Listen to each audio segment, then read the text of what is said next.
Hey, this is BJ. Thanks for listening to our show's podcast. If you're a fan of all things geeky, you should check out my other podcast, BJ Shea's Geek Nation. We have new episodes every day, and you can check it out at bjgeeknation.com. Your driver's license is important so you can get back and forth to work, get your kids to school, and back and forth to daycare. If your license has been suspended because you can't pay your tickets, you can't do any of those things. Let's talk about Chapter 13 bankruptcy. You may have heard that tickets cannot be discharged, but they can be dealt with in a Chapter 13 case. Why not come in for a free consultation? The chapter you choose will make all the difference to your getting back legally on the road. Let's design a plan to pay off your tickets and restore your license immediately. I'm attorney Travis Gagne. Please contact me today at choosetherightchapter.com. That's choosetherightchapter.com. 99.9 KISW, The Rock of Seattle. All right, there's a new hero in your life. It's 37-year-old woman Shanetta, standing in line at a Dollar General store near Fort Lauderdale, Florida. She's going to be a new hero. And here's why. Because you know what? You got to love Shanetta. She's in line at the dollar store waiting to buy what she's going to buy and decides, you know what? I have got to drop a bomb. And she doesn't really even try to hide it as she loudly just blasted one. Atta girl. Yeah. Oh, and it was such a good one that, you know, there's just no way she was going to try to muffle it. There was no way people wouldn't notice it. And this 55-year-old dude was like, he's like, dude, seriously, he said something about it. He was in line. He hears the old duck get quacked. And he said, hey, what's up with that? And she responded by pulling out a pocket knife and threatening to, quote, gut him over the whole issue. Cut you for cutting the cheese. Yeah. Oh, man, dude. I would love to see a picture of Shanetta just to know, because sometimes if you're a larger person, right, it seems like it's worse if a larger person just drops a bomb. Dude, it happened on our flight to Shanetta was on your flight? No. Pulled a knife on you? But a farting situation happened. No. Were you involved? Yes. Of course you were. I didn't fart.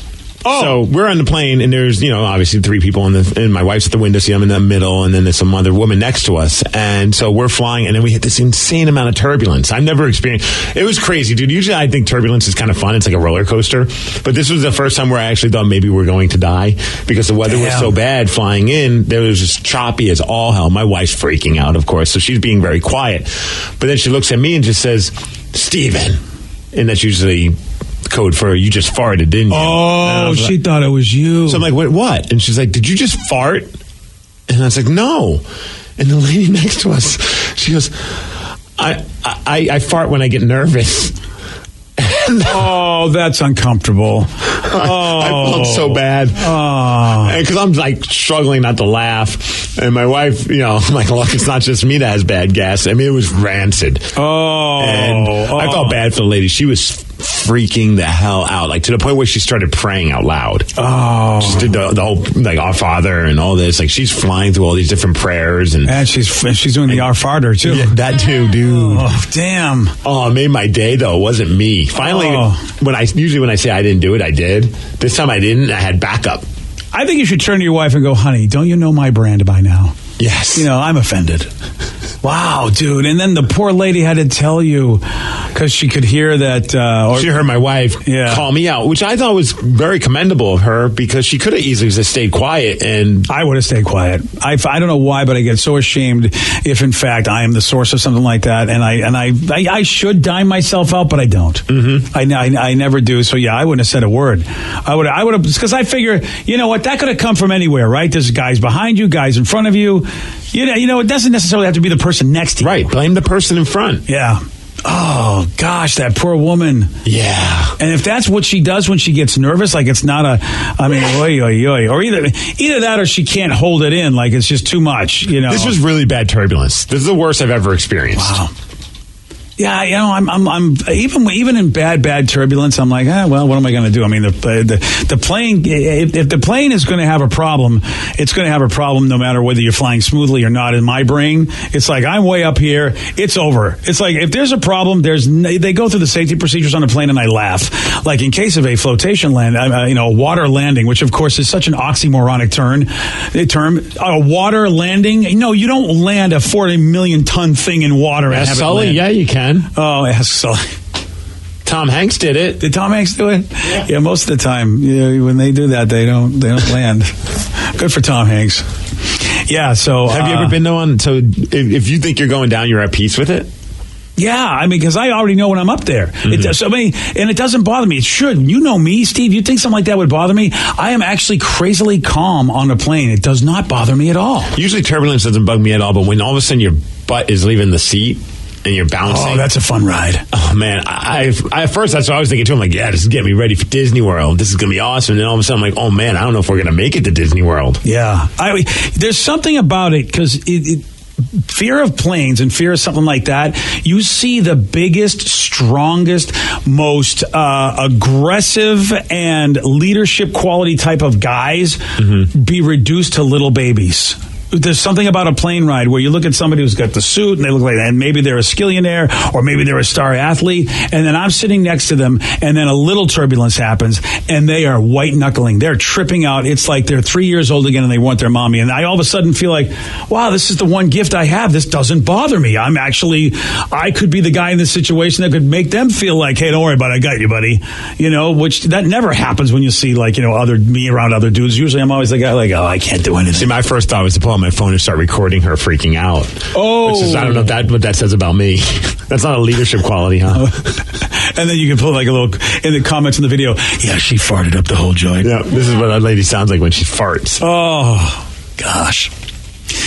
Someone in Austin, Texas wanted to win their neighborhood Christmas decoration contest, and that's what people like to do. I love when people go all out with houses. Yeah, I heard somebody even got fined because they were just doing it too much, and the neighborhood was like freaking out, and like the homeowners got involved. Okay, first of all, I would tell that neighborhood, what do you hate America? Nobody can go too all out on Christmas.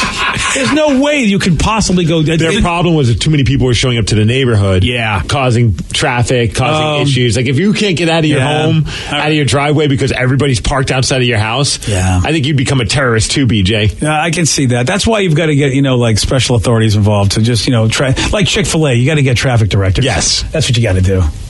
So, yeah, this happened, and I loved what these guys did. They decided to recreate a scene from Christmas Vacation where Clark Griswold falls off the roof and dangles from the gutter. Yes. It's an awesome thing, and to be able to have a Christmas decoration scene like that, I mean, I love these guys. This guy's great. Oh, I'm looking at the picture of it. Yeah, there he is in the vest and all that, and he's just hanging from the top, from the gutter. Now, I was going to make fun of this next part of the story, but as you showed me that video and that picture, that does look like a guy. Yeah, the ladder's kind of off a little bit. There's a Christmas light wrapped around the guy's leg. Yeah, and if you don't know the movie, looks like he's wearing some Pete Carroll Nikes. Yeah. So this guy Alfred, who passed by, obviously not knowing the movie and really thinking that dummy looked real, instead of calling the police, which is what I would have done, he did try to save the dude. I guess, yeah, if you call the police, you can't wait. The guy is like being basically hung by that. I suppose I'm a horrible guy. I would call the police and let the guy die. But yeah, he tried to save the dummy. Oh, there he is. I'm seeing the surveillance video of him just setting up the ladder and trying to work the guy back down. Yeah, and that's why we were able to see it, because the home security system got it all on video. And this poor guy is negotiating, and then eventually he's negotiating with something that's not moving, which has got to be frustrating. Like, dude, just step on the ladder. Oh yeah, I would be so scared because I think, okay, he'd be dead. Well, how would he still be holding up there? Oh, I would be thinking that he was. Oh, yeah, you're right. There he is holding. I would think that I would have thought he was basically the Christmas lights were wrapped around his neck, and he was basically being This hung. isn't a Halloween decoration, yeah, man. You're right. Well, Alfred talked about this all in a phone interview. Oh, mister, please hold on. All right. Can you reach it? Can you reach it? Help! So that's the security footage of Alfred at the time going, what the hell, trying to help out the dude. And then he talks about like what he was thinking in this interview. I was trying to get him down any way I can. Except when I started talking to him, he never said nothing. I said, oh my God, I hope he's not dead. I give Alfred credit though. He tried to make something happen. Yeah, good old Alfred. And here's the couple that put the decoration up talking about what, like, ay. Only had been up for one day. And so we actually put up a sign because we didn't want that to happen to anybody else. We felt so bad. That Clark G is part of our Christmas display. Please do not call 911. Hundreds of people drive by this house every day seeing that mannequin hanging up there. And I'm standing by the one guy that cared enough to save somebody's life. He jumped out and did it. He didn't give up. He was going to save whatever he had to do, he was going to save old Clark Griswold. Yeah, I saw they have like a little sign that says Clark Griswold is part of our Christmas decoration. That's awesome. Don't try and save him. I do like the fact that hundreds of people drove by. But see, the thing is I think they knew that it was fake. Yep. Yeah, and know the movie. I love the Christmas decoration that somebody has where it's maybe a half of a string of lights, and then there's like somebody hanging in it, like they made it look like as if the guy just gave, like he lost his footing, and that's all of their Christmas lights right there. That's it. That's all you got. It's super creative. That's awesome. I like that. And easy. I like the vacation one. Good job, guys in Florida. Got an 11-year-old boy in Illinois got his tongue.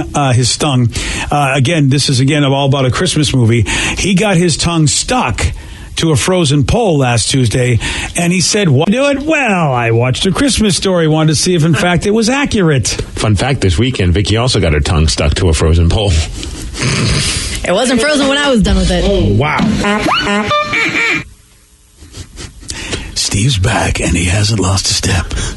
Vicky's back, and whatever she lost, it was a long time ago. Yep. This kid was stuck. High school, right? Yeah. Before any of you nerds. That's true. I can't argue with that. No, you win that way. You win that race there. Rev in the background. Nope. Yeah. What about Danny? Danny before or after high school? During high school. Yeah, 16. Nice. Why is Danny really was hipper than us? He could get more action than us? For sure. Yeah. Why? Because he cried a lot with makeup in his eyes? Yeah. Why? I don't know. They shared eyeliner, and next thing you know, they shared a bed. That's actually how the first time went. Thanks. Mm-hmm. Listening to Green Day. I feel a bit less about myself. Time of Your Life, or whatever that song is. Good riddance. Basket Case, I think. Oh, nice. Yeah. Not Longview. That was the song I listened to. Yeah. Well, with Danny was Shortview, but hey. Wow. See, Longview's about me. Oh, thanks, Steve. Just like that, yeah. I didn't know that, but I wish you would have just written me a note rather than pantomimed it. It took 1 second to do that. I understand. Taken me a minute to write that out. Yeah, but I would rather not see what it might look like in the Vinegar Strokes moments of your life when you could have just written me a letter. Dear BJ, I don't. Yeah, exactly. I mean, that was disturbing. He's writing you a letter. Oh, now he's writing it down for you. Yeah, I just don't think any employee ever thinks, when you go to your work today, I don't think anybody listening to our show ever expects a coworker to come up and go, "Let me show you what it's like when I'm in my Vinegar Strokes moment." Hey, guy. I don't think. I like that you're writing. Well, because he's including a drawing. There you go. There's your letter, BJ. Oh God! And then he said, that's a pretty good. Why does the sprinkler system have to be on when you draw this? And why doesn't he have any hair? I don't know if you want to see that, Danny. Oh! Let's see. Are you saying why or why? What did you have your question, Vicky? Why doesn't it have hair? Because Steve apparently is a manscaper. Okay, that makes sense. Vicky. Thank you. There you go. Doesn't feel complete. Come on. True to life here, Steve. Wow, that is a hairy. It's the 70s, man. Okay. I think we that's why I went, because all that. Okay, you did it again. I know. You don't have to show me what you did before. I saw it. I was here. I like that he sounds like a goat while he does it. Yeah, that is pretty close. Your wife's a lucky lady. I'll never be able to wash this memory out of my mind. This is bad. And Vicky, now, are you into hairy stuff now? Whoa! Think about it. There was a leap of We want to know the truth. See, I was never really a fan of hairy dudes, and then I dated a guy who was hairy, and I was surprised about how much I liked it. See, that's what I'm thinking. Because what person, if Steve draws a picture of what I think everybody's trying to tell you everybody wants it to look like, which is basically hair free, and Vicky's like, "Where's the hair?" Yeah. Now I didn't know that. Vicky's going old school. Yeah, I like a hairy chest. And I cannot lie. Not your hairy chest, though. Oh, dude, you're kidding me. I'm done. This is getting weird, guys. It's your fault for losing your virginity in high school, Danny. That's how it Just started lied for and me. been one of the cool kids and did it in college or maybe in your 30s, Rev. Steve, you don't feel a little bit less of yourself? I really thought No. Danny was lamer than us. Why do I care? That was so long ago, man. Oh, I totally We're living care. in the past. Well, I just thought For him, he got laid. Yeah, I was just expecting that he was more as miserable as we are. Now I feel really like if Danny could get laid and I couldn't, I feel like a complete. Well, you probably could. You just weren't able to pull it off. Well, I didn't. He did, which means actually Danny had more game than I did, and I thought Danny was gameless. That means I really suck. Well, you just need to be quiet because you end up pissing women off. So I think that was your downfall in high school. Just in high Was school. it a girlfriend? Right. Yeah. It was on a winter ball. I think As it were. Yeah. Did her tongue get frozen on a pole? It did, actually, yes. Yeah. This kid was stuck for 7 minutes, by the way. That's how we started this whole thing off with this 11-year-old kid who tried 7 minutes? He wanted it. He was checking out to see if the frozen, the tongue on the frozen pole sequence from A Christmas Story it was a real thing. Like, does this happen? And of course, I've always wondered it, but I figured it did, so I didn't want to take the chance to try it. Isn't that bizarre? Because the older people like myself that watch that movie, we know that can happen because we've seen it's happened in our lives with people, and I think that's why they put it in the movie, because there's always some idiot friend of yours that does that, gets his tongue stuck to something metal in the winter. But I guess there are some kids that don't know that, and therefore said, well, let me see if it's real. Yeah. Oh, he said some of my taste buds came off onto the pole.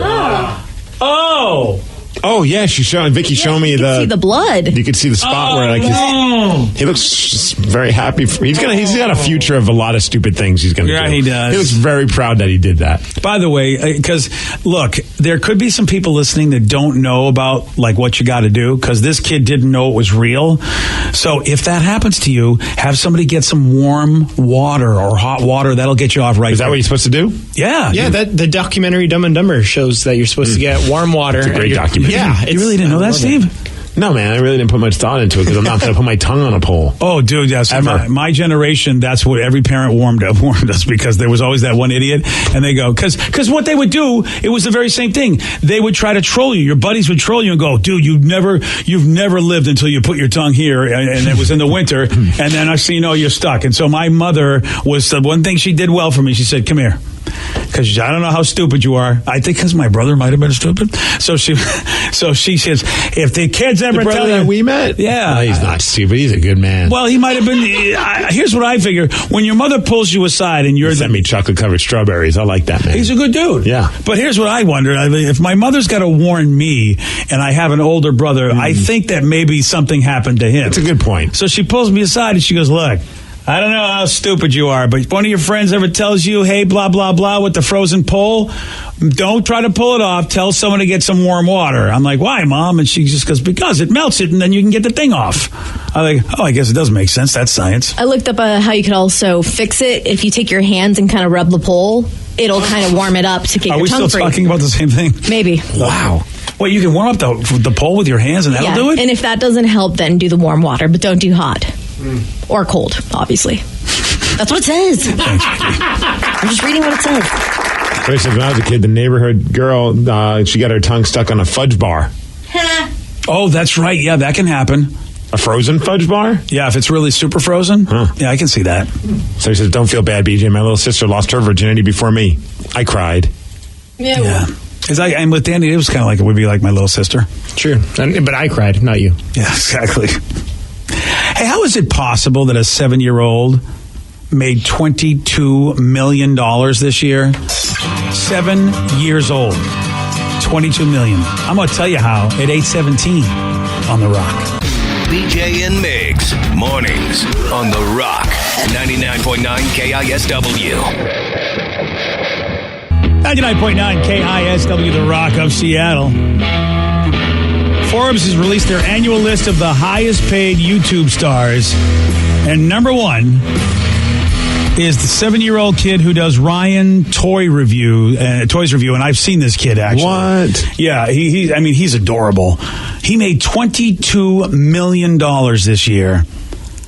Again, the kid on YouTube doing the Toys Review. $22 million. If you haven't seen his YouTube show, here's a little clip of it. Welcome to Ryan Toy Review.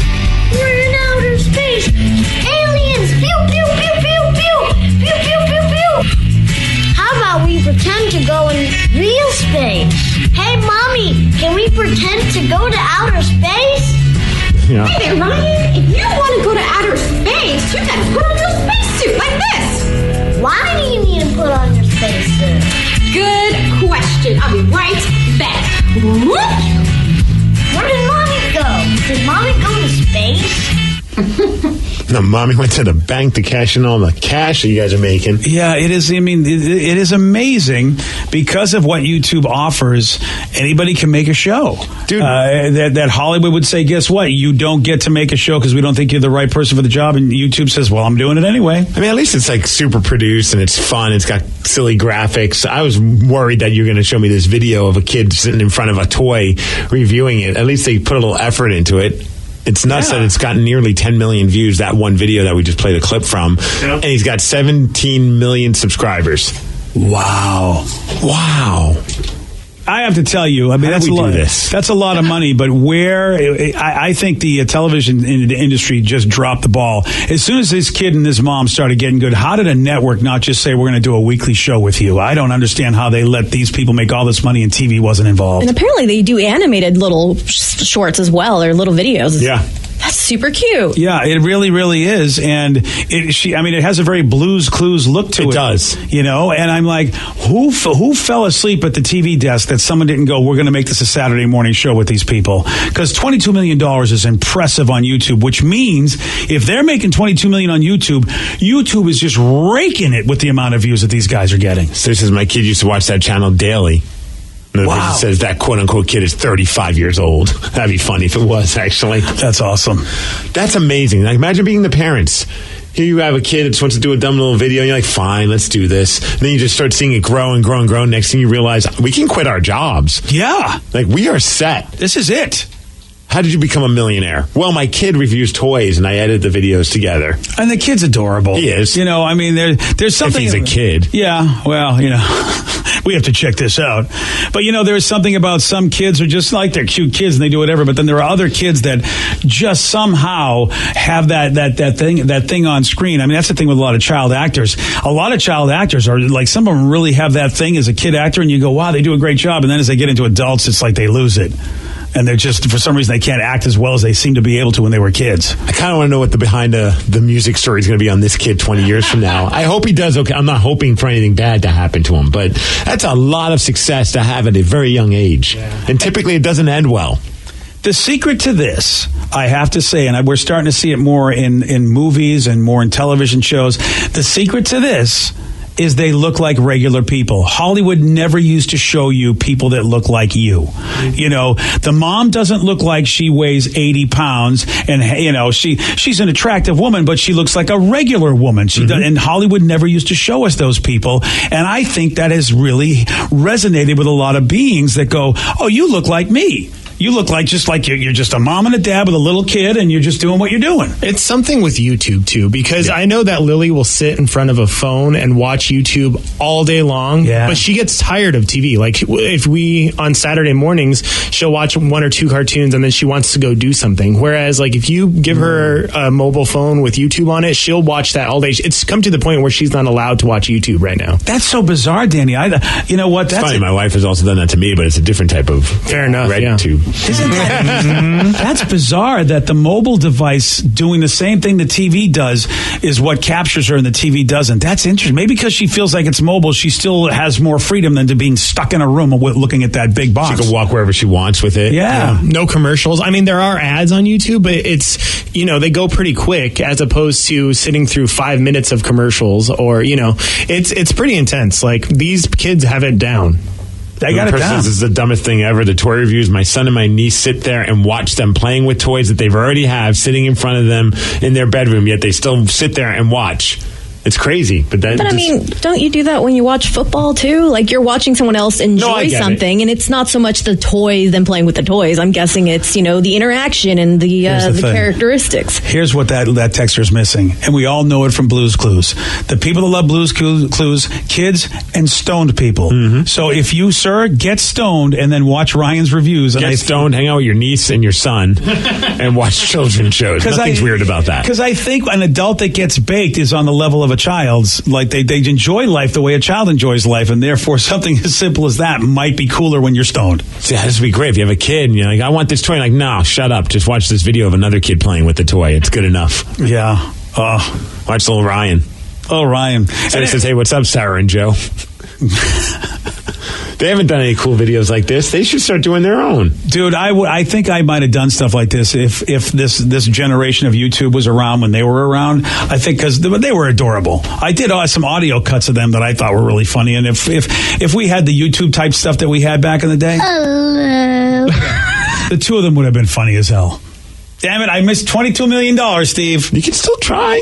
They look as adorable now. Dress them as little kids. Joe still has a diaper, right? I will say, Steve, on the weekends he does. Yeah, he needs one for the weekends. There's another video spreading online of a little girl that insists that her mom give her a fever because her little sister has one. This is great.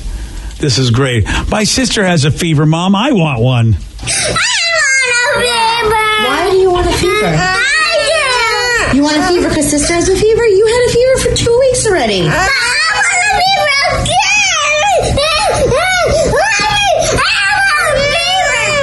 I have no control over that. Give me a fever. You had a fever. No, I didn't. You did. And now the baby has a fever. And you're mad that the baby has a fever. I want a fever too. Sneeze on him. Shut him up. Ugh, God. Danny, how can you deal with that? You grow immune to it. That really doesn't bother me at all. Jeez. Yeah. Well, this kid's in another state, so you can just mute her on Skype. I guess that's true. If you guys want to be entertained for a while, there's a website, it's aholeparents.com, and they have, it's a hashtag, and so people post pictures of why their kids are melting down. It's like, I'm an a-hole parent because I told them they can't, put a fork in the electrical socket, or because I told them they had to wait 5 minutes for dinner, or I didn't cut their sandwich the right direction. And they're just melting down. Dude, I'll tell you, man. We went to Disney World. I think Disney World or amusement parks shouldn't allow children. It'd be so much more fun. I don't know how people do that. I love that line right there because I do believe they originally were created for children. I don't know how parents do it because it's the funniest thing. My wife and I were laughing the entire time because we would just play this fun game of let's see how parents are at the beginning of the day and how they are towards the end of the day. And I crap you not, man. 10 in the morning, everybody's pumped. We're going to Disney World. Yeah. This is going to be awesome. The kids all happy, all this. By 3 p.m. Oh, yeah. You just start seeing that look on the parent, like, can I just, leave this kid here at this amusement park or something? Yeah. By 5 or 6, I saw a parent that on the Epcot monorail thing just go, will you just shut up and sit still? And I'm thinking, they hit their breaking point. It's so entertaining to see these parents that are super excited to take their kids to the amusement park in the morning. Yeah. Spend a whole day in an amusement park with a child crying and freaking out because they can't do this or they want to do that. These parents look beat down by the end of the day. Dude, you're absolutely right. And I was blessed. I mean, I have to give credit where credit's due because when I took Joey, when I took Joey Dees when he was like 6 or 7 years old, dude, we had a great time. He was not a problem. Mm-hmm. But I saw all of the other parents around me, and I'm looking at my kid going, this is amazing. How is it? And I go, I got to remember this because I got to give the kid credit for something because, I as a parent, you never give your kid, whatever they want. You go, you're a pain in the ass. He was the best kid at Disney World. He was amazing. Everything we did, he loved. And he didn't complain. And then when I was getting tired, he's like, all right, Dad. And we would go do, he was so cooperative. I think maybe I might have been the problem. He might have had to calm me down. Here's a lollipop, Dad. Just do what you got to do. You need a churro, Dad? Yeah, it's Steve. You talked about it off air. How many miles did you guys walk? We, after 3 days, so we did 2 days Disney World and, did the parks there. And then we did Universal and did the park hopper there.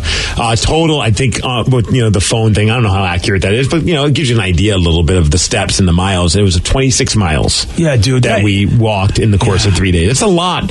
And not everyone can ride those rascal scooters like some people, which I question some of those people too. Oh, yeah, exactly. Well, do you know why they're doing it now? Because they're out of shape and they just want to go to a park so they could sit the whole time. Yeah, you're absolutely right, because it's fatiguing. Plus, you're on the concrete. Walking on concrete for, like you said, 23 miles.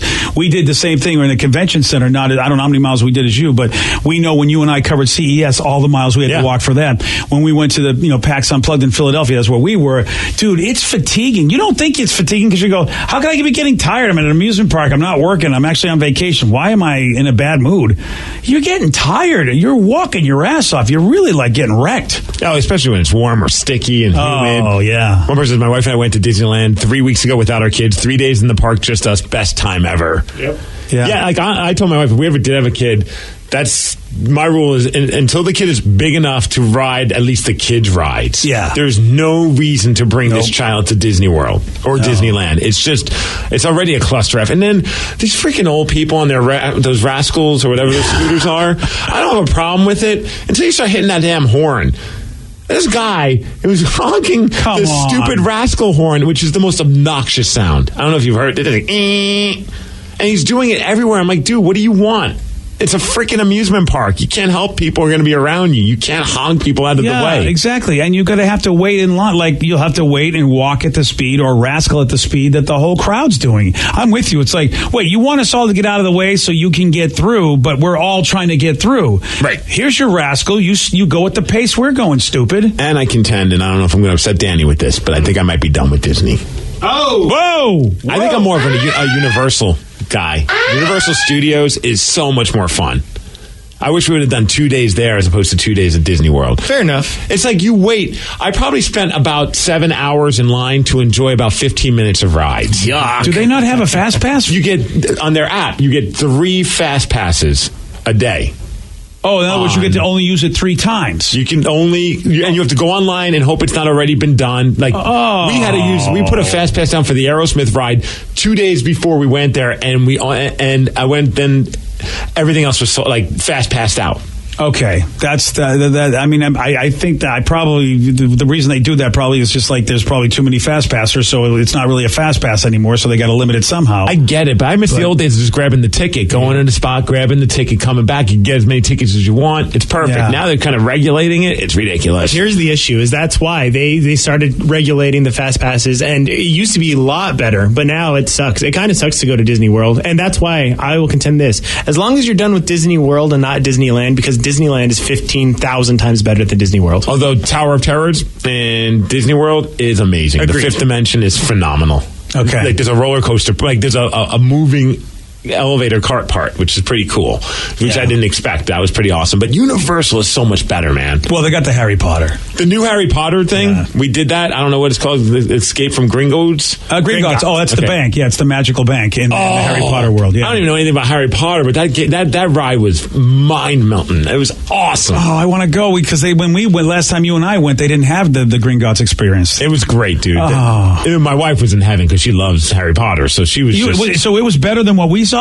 And we saw, which I thought was amazing, the Wizarding World. We rode that one again, too, and it was awesome. But this one's next level. Whoa! Okay, I got to go. I think the second best ride we rode the entire time. Number 1, the Aerosmith ride, which is in Disney. So, I mean, I can't completely swear off Disney. Damn it. That ride's amazing. It's like Space Mountain, but with rock music. Okay. And I got to ride Space Mountain in the front row. No big deal.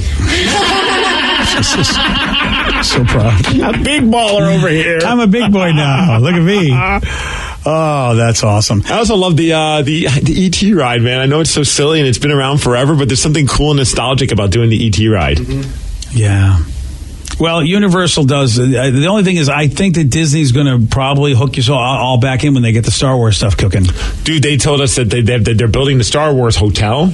Yeah. And it's already booked out for 3 years. And it's like $500 a night or something like that. Whoa. Already booked out and it's $500 booked a night? out for 3 years. I mean, I love Star Wars, but not $500 a night worth. You wouldn't do it? No, that's a lot of money. $500 a night? Yeah. That's like every Disney hotel ever. Yeah, that's probably like $100 more a night compared to other Disney resort hotels. Yeah. See, I think that's why. You do an Airbnb, I have a good connection. Oh, okay, cool. $80 a night. That's like a ride in itself to that Airbnb you went to. The crazy thing at Disneyland is they're doing the whole, Star Wars land and whatnot. The good thing about that is everyone's going to be going to that, so all the other rides are going to be not as busy. Yeah. So I'm excited to go to Disneyland to go not see Star Wars. See, I can take advantage of the other rides. Yeah, it's funny how that is because the Toy Story went to that part, and they have like a Slinky Dog roller coaster, which is meant for kids. But of course, I waited. Of course, you did. 115-minute wait. Yeah, actually, I turned it to only be 50 minutes, so I was excited that I only had to wait almost an hour. Sad,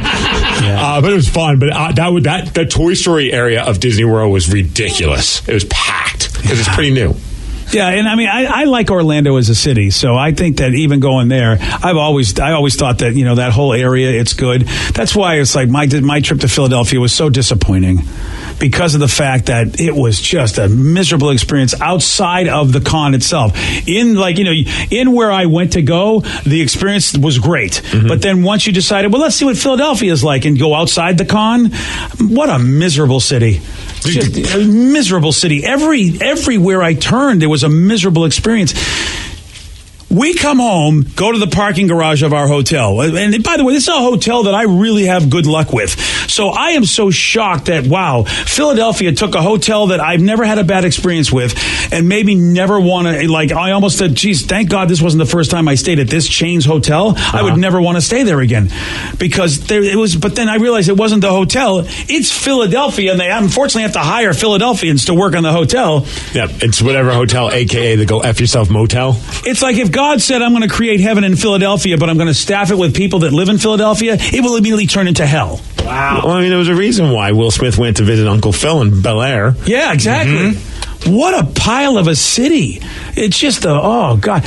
Dude. Did you have, it sounds like a terrible trip. The cheesesteak sucked, you said. Oh, the cheesesteak, really, honestly. The people were rude. Yeah, the cheesesteak, you know what the cheesesteak was? It was like post-apocalyptic food. It's like, this is what zombies are eating. You said Cheese Whiz, and I mean, that will last after the apocalypse. Oh, true. Yeah. How about we pull into our garage for our hotel? This has never happened to me in my life. We pull into the garage, and of course, the garage thing wasn't working. You're staying all 3, 4, 5 days. So, it's an in and out thing that they charge you for every week. And every time it was broken, and we had to go and do multiple things. And of course, everyone told us to do the wrong thing. So one guy goes, go here. The other guy says, go there. And you go, how difficult is it for me to just go in your garage and go out of your garage that I had like 5 different pink cards that you're supposed to put in machines. They wanted me to take all 5 of these cards to use them. I'm like, collect them all. Yeah, you people. Yeah, exactly. It's not Pokemon. We pull into the garage, and of course we're having trouble. And so there's a dude, and we thought he was sleeping because he was not. He was out like a light. His TV was on. He's hunched over. I'm going, well, all right, it's late. The guy's probably asleep. And so we're banging on the door. Hey, dude. Finally, he gets up. He gives us this look like everybody does. Like, why are you asking me to do my job? Then he comes out, Steve. His face is destroyed. Like somebody smacked the hell out of him. He's clutching his chest, and all of a sudden we're like, dude, what is up? He says, oh, hey, yeah, and he can't get out. He goes, your car is it's broken. And we're like, forget the car, dude. You look like you just got your ass kicked. And he's like, oh, yeah, no, I did. I just got into a fight. I'm going to go to the hospital after my shift. I think I got some broken ribs, and then he's like almost like teetering on unconsciousness as he's talking to us. And here you take the day off for a spider bite. I know. This man got mugged. This guy was the guy. He got jumped, and he's still doing his job. So we're like, okay, he's not going to call anybody, but we're like people where we care about him. So we go up to the front desk and go, hey, look, the guy in your garage, he's got cracked ribs. His face is all destroyed. It looks like he's been in a massive fight. He says he was attacked. And she goes, oh, what do you look like? And we tell him what we think is the best we can. The guy who got his ass kicked. Yeah. And so I go, I don't. And she How hard is it to describe this guy? So then she says, oh, yeah, I know that guy. And we're so literally silence. And I'm looking at the front desk lady, and she's just like, on to the next thing. And I'm like, hey, lady, are you going to do anything? She goes, oh, yeah, I'll get around. I'll check on him. Oh, jeez. That's friggin' Philadelphia. That was like the vibe of the whole city. I mean, it was like everything was locked. There were bars. It didn't matter. We were at the convention center. Everything was cash only. It was Jason Bateman nightmare of Ozark, where I'm like, I think everybody was money laundering in this goddamn city because no matter what you did, you had to pay cash everywhere around the convention center. The Coke machine, which actually the Coke machine had a card reader. It had a card reader. It had an Apple Pay, and then the guy covered it up with a big sign that said cash only. Then just hand it to me. I'll knock over the machine. Oh, yeah, dude. I'll give you a soda. This is the most corrupt area I've ever seen because everybody said, I only taking cash. Only taking cash. Between you and Steve and your vacations, I'm glad I sat at home and played video games the entire time we were off. No, I had a great time. There's a couple of hiccups. Oh, yeah. But all in all, I had a blast. Don't get me wrong. Yeah, I got news for you, man. If you ever want to have an event, do not have it in Philadelphia. And that's just the tip of the iceberg. It is a pile of a city. It really, really is. It's home of Rocky Balboa, man. Yeah, well, now I know why. I mean, what do you mean? Sylvester Stallone is the most charming in the goddamn city. Let me tell you, he should be the president. Why does he sound like Yogi Berra all of a sudden with an alcohol problem? Let me tell you something. Rocky is the most charming guy you'll ever meet in Philadelphia. Well, Rocky's charming anywhere. Oh, come on, Rocky. I mean, that's like everybody in Philly. God, Philly sucks. God. Did you run into Gritty, the new Philadelphia Flyers mascot? No, I didn't run into him. But now I know why that guy's the mascot. Everybody in Philadelphia looks like that guy. Oh, speaking of which, I wonder if they have... did they make the announcement yet about us? Not yet. It's supposed to happen any minute. All right. About the NHL coming to Seattle. Steve has been on this. He's been on the NHL site all morning long because right at the top of the site, one of their big flash, their flash banners is a picture of our city, our skyline, because of course they're making an announcement today about if we're getting a team. And Steve has been patiently waiting. Yeah, I heard 8:30 is when it's supposed to happen, but it's now 8:38. So they're keeping. Are they making the announcement in Philadelphia? Because then it'll never happen. Yesterday, Steve, he did get this one wrong. In 1976, who was the first woman to become a national network news co-anchor? Katie Couric? No. What year? 76. Oh, Martha Plimpton. No. Good old Slappy. Crap. Who's doing news then? Oprah. No. Barbara Walters was the answer we were looking for. You want to beat Steve? Call this number, 206-449-1181. That's 206-449-1181. We're playing Beat Migs at 8:47 on The Rock.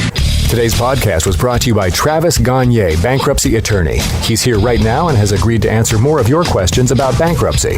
Here's a question from a listener. My house is currently in foreclosure. I've stopped making payments. What can I do to save my house? If you're already in foreclosure behind on your mortgage, you can stop the foreclosure by filing a bankruptcy. There's different types of bankruptcy. Chapter 13 can help you catch up on your house payments if you're behind. It would mean that you'd have to start making your house payments again and catch up on the amount that you're behind over 5 years. You could also take off or strip off your second mortgage, which would help you to reduce your housing payment every month, especially once you're done with the plan and done catching up on your first mortgage. We could also try to buy you some time by filing a Chapter 13 case. Filing a Chapter 13 would definitely stop your foreclosure. Thanks, Travis. If you have more questions about bankruptcy, you can reach out to Travis anytime at choosetherightchapter.com. That's choosetherightchapter.com. And thanks for listening.